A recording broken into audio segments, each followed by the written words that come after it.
Cars. Cars. Cars! Stop. You have been tricked by internet funny man, Jonathan Tronathan, into thinking Banjo Kazooie Nuts and Bolts is a bad game. And I am here to defend its honor. Is it a perfect game? No. But I think it's solid. I would say I'm alone in thinking it's a good game. But it seems like I'm alone in even thinking about it. Let's look at speedrun.com. Banjo Kazooie has over 2,000 runs. Tui almost has 1,000. Grunty's Revenge, a game I didn't even know existed until after Nuts and Bolts came out, is floating around 70 runs. And Banjo Pilot is also floating around at number 2. Nuts and Bolts, 36 runs. Even checking the Banjo Kazooie subreddit, I could not find a post about Nuts and Bolts trending at all while I was writing. So it's clearly not a popular game, much like everything Rare did on Xbox until Sea of Thieves. I don't think JonTron is the reason why people hate this game. I believe his sentiment was just the popular opinion of the game at the time. I am here to white knight the game and show you that it's actually really good. Is this even going to show up? This is another new series that I'm introducing this month. In new series February. I'm talking about another video game ending next week. White Knighting, a series where I defend games that I think are overhated and protect its honor.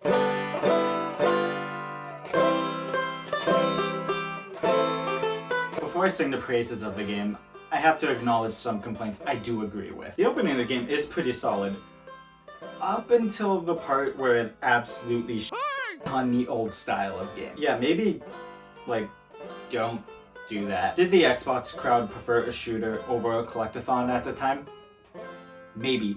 But a lot of people who see this game in the store are probably picking it up to play a collectathon, telling them that all of these old games suck, and then throwing a radically different gameplay style at them is pretty far from a good idea. Hell, it's far from a dumb idea. That's how bad it is. It's crazy that the game has so little respect for the series in that moment, because the rest of it clearly does. Banjoland is an absolute celebration of the series and is stuffed with references to the first 2 games. People won't make it that far into the game if you tell them that the old games suck. The new designs work for the returning characters, and even some of the new side characters are pretty good. Like Ninja. The fuck you say to me, you little shit?! Banjo and Kazooie don't hold up that well in this game's art style, especially after seeing them in Smash. I hate the NPCs that are in Showdown Town. The designs are super boring and just feel like a bad Saturday morning cartoon. I would be alright if the NPCs weren't there at all, but then the hub world would feel just as empty as all of the levels do. The levels are extremely barren. I feel like Banjoland is the only one that comes out pretty solid because it is a smaller level. And the Terrarium of Terror is pretty good too. It's an unfortunate side effect of being able to create whatever the hell you want. I'm not the biggest fan of this game's soundtrack too. Like, it's good, but it relies too much on older tunes and fails to create its own musical identity. The notes in the levels are just not fun to hunt down. Because my car can spring up into the air and then transform into a plane, there's no logical path for the notes to be spread about like in the old games. And lastly, I wouldn't mind if there was at least an option to select the missions in the levels and play them that way. I really don't need this empty open world. But enough on the game. It's time to defend its honor. There are 2 reasons why I think this game is great. 1, the vehicle creation is amazing. And 2, because the vehicle creation is amazing, the missions are excellent, as counting normally goes. We'll start with 1.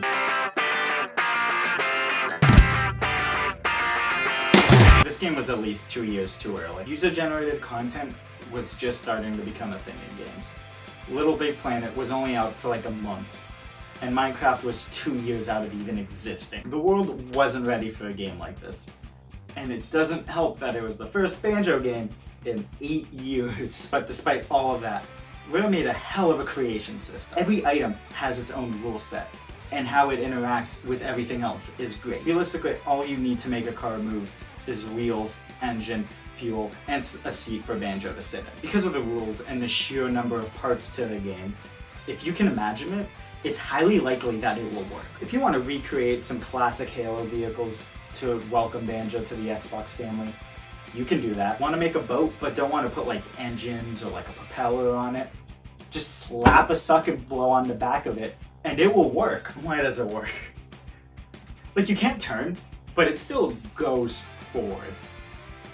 Challenge to anyone to figure out how to make this boat design work. Much like that last design, you can make so many shitpost cars in this game. You can have a car that's only a spring and a seat, and you can use it to beat challenges in the game. You can theoretically make a specifically designed car that will complete each mission in the game, exactly how the game wants you to beat those missions. Like a small fast car that's specifically made to tackle races on bumpy terrain, or a bigger, faster car that's better suited for the flatter races. There were some keywords a few lines back though, how the game wants you to beat those missions. The game does not give a how you complete its missions.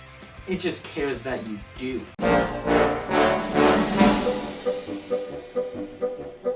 Why do people love Breath of the Wild so much?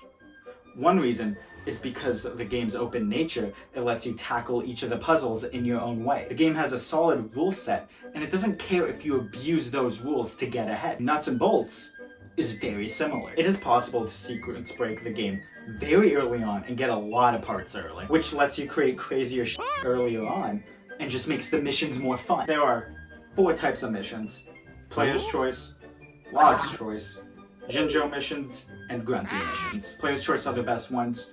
You can bring in any vehicle you have the parts to make. And oh boy, the cheese you can do. It is so good. Take this mission for example. The goal is to move the rocks into the water to cool them off. Or you can use the water gun tool and cool the rocks off that way. The game doesn't limit the part that makes the mission easier. It rewards you for thinking outside the box and knowing that you can use the water gun to put out the rocks. There's examples like this all over the place in the game. Let's say you're doing a race mission and you don't want to deal with any of the ground obstacles or the other racers because you're just better at flying. Just slap some wings on the side of your car and fly that to victory. It reminds me of abusing Ravioli's Gale in Breath of the Wild. Like in that one Divine Beast hopping over that one gate. I think it's intentional because the game could have just locked you out of using a plane. But like I said earlier, it rewards you for thinking outside of the box. Some of the best examples of the open-ended nature in the game are the missions in the Gigaseum. All of them openly say, do it however you want to, I don't care. Like the one where you have to knock down the dominoes. You could just charge into them, or you can make a helicopter that has guns on all sides of it, fly into the center of it, and shoot down the dominoes from the middle. I haven't tested it out yet as I write this, but I know it's going to work because I understand the rules of its sandbox. That's not even the peak of this game's mission design. Unhappy Landings is. You know it's going to be a good one because I actually know the name of it. The goal is simple. You gotta drive off a ramp and fly as far as possible.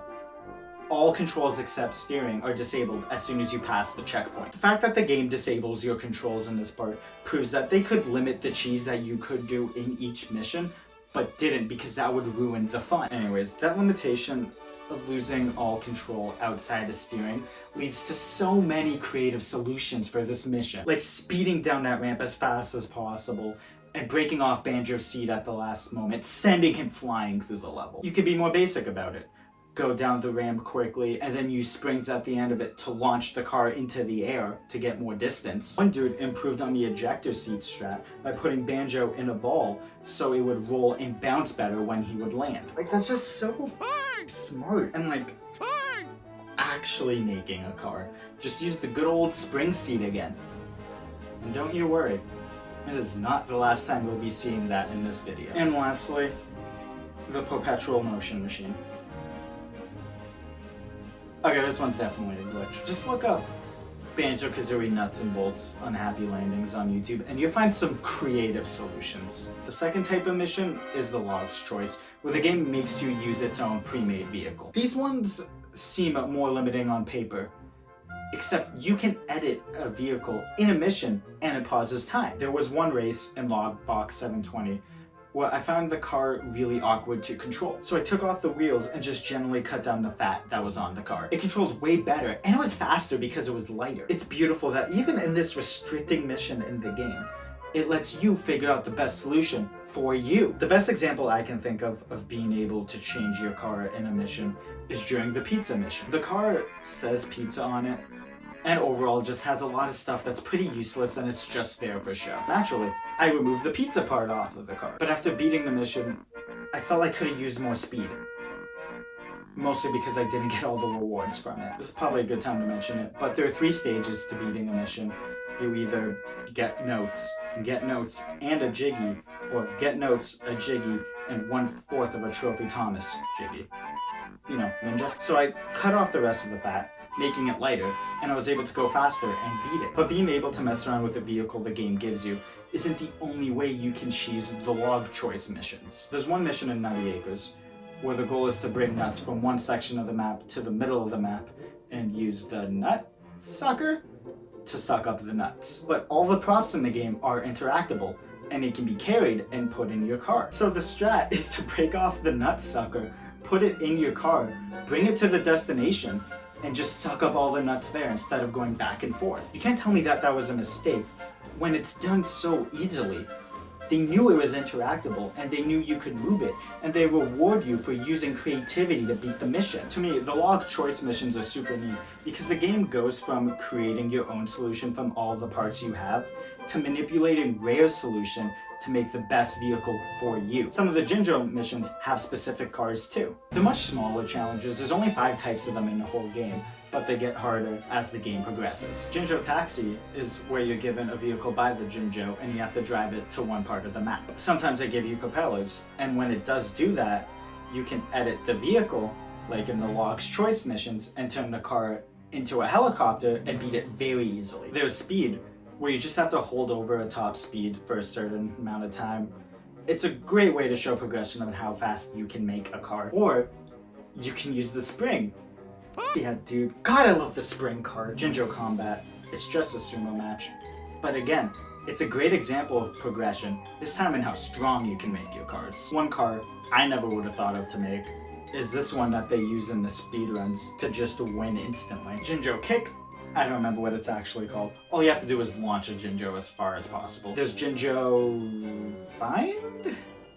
Retrieve? Lost and Found? I don't remember what it's called.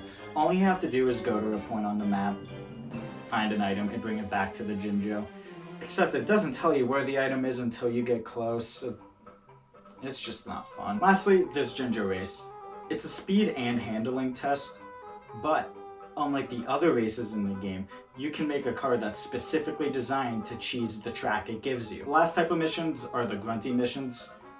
For the most part, they're just souped up versions of the regular missions. In any combat mission, she takes more damage. And anything where you have to like move a ball into a goal, she's just more annoying than most obstacles are. Races last longer, you get the gist. But the first and the last one are the best. The first one is a great example on how you can abuse the game's rules to win. And the last one is a great example of the creativity the game can require from you. In the first one, you have to prevent Grunty from stealing a nut. Guess what level it's in? You expect it to destroy her car. But the nut is a prop.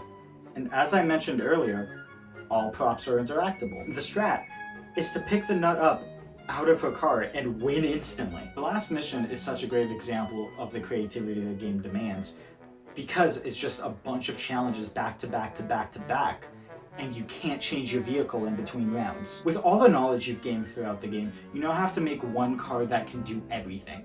An amazing last mission for a game that's designed around building vehicles to solve missions. And that's exactly what a final boss should do. Test you on everything you've learned in the game. Just like a final exam. If you haven't played Nuts and Bolts since it came out, or avoided it because it was so different, give it a shot. This game deserves it. I guarantee if you look past that shitty opening and the radically different gameplay style, you'll enjoy it. It's on Game Pass. Do you agree? Think I'm an idiot? Comment down below. Dislike the video if Nuts and Bolts ruined your childhood, and subscribe for more bad content. Follow me on other platforms if you want. Take care, guys. You'll never catch me, Krabs. Not when I shift into maximum overdrive. Hi-ya!